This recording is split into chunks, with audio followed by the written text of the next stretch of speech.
पुंडलिक वरदे हरी विठ्ठल श्री ज्ञानदेव तुकाराम। पंढरीनाथ भगवान की जय।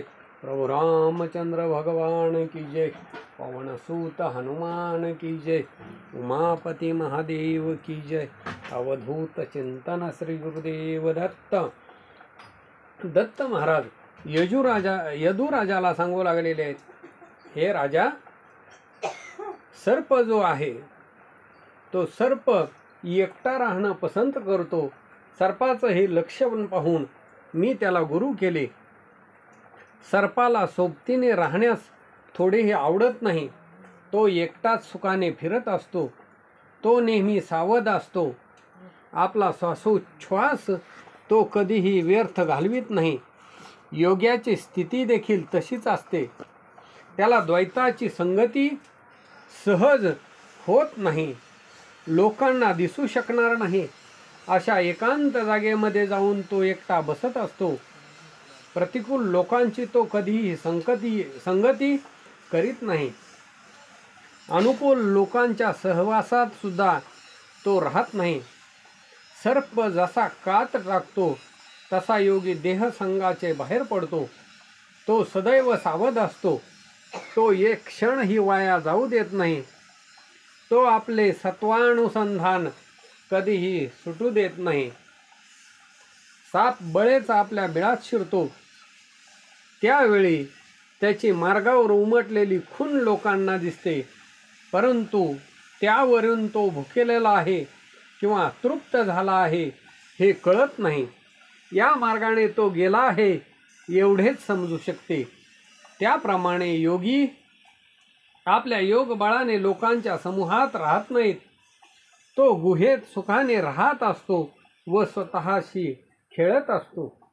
योग्याचे आचरण लहान थोर सर्वजण पाहत असतात, परंतु त्यावरून तो खरोखर आहे की निर्विकल्प आहे हे काही कळत नाही.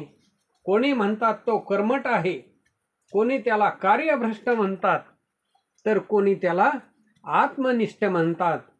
सारांश खरे कोणालाच माहीत नसते. सापाला तर मुळी बोलता येत नाही. तो फक्त ध्वनी करत असतो. योगी हा सुद्धा कोणाच्याही बरोबर वादविवाद करत नाही.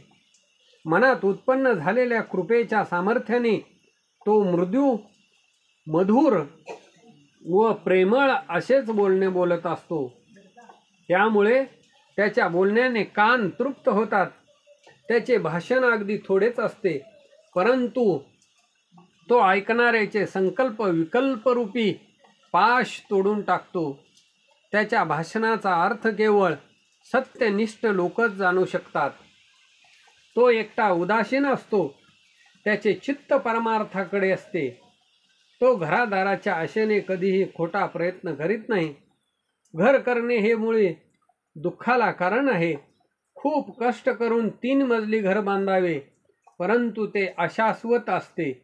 जेथे संसारच नाशवंत आहे, शरीराचे स्वरूप मिथ्या आहे, तेथे घर कसले शाश्वत होईल. मूर्ख लोक त्याला सत्य मानतात. गर्भामध्ये मृत्यू पावलेल्या बालकाचे उपजताच जातक करावे किंवा मृताचे नाव ठेवावे जसे व्यर्थ असते, तसेच घर अशाश्वत आहे. अशाश्वत घराचा आरंभ ही मिथ्या असतो, कारण सुरुवातीलाच प्रेमाचे बंधन विसरून मातीसाठी भांडण लावले जाते. दगडासाठी किंवा लाकडासाठी कलह निर्माण होतो. वाळवी किंवा मुंग्या अतिशय प्रयत्न करून वारूळ करतात, पण सर्प त्यात सुखाने जाऊन राहतो. काही प्रयास न करता दुसऱ्याच्या घरात मोठ्या मजेने जाऊन राहतो. योगीही तसाच असतो. देहाचा अभिमान न धरता निराभिमानाने दुसऱ्याच्या घरात सुखाने राहतो.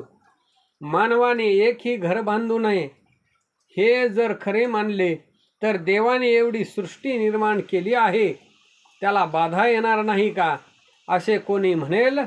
म्हणून मी सृष्टीची रचना कशी केली, ती कोणापासून उत्पन्न झाली हे जाणण्याकरता कातिनीला म्हणजेच कोळ्याला गुरु केले. पुंडलिक वरदे हरी विठ्ठल श्री ज्ञानदेव तुकाराम.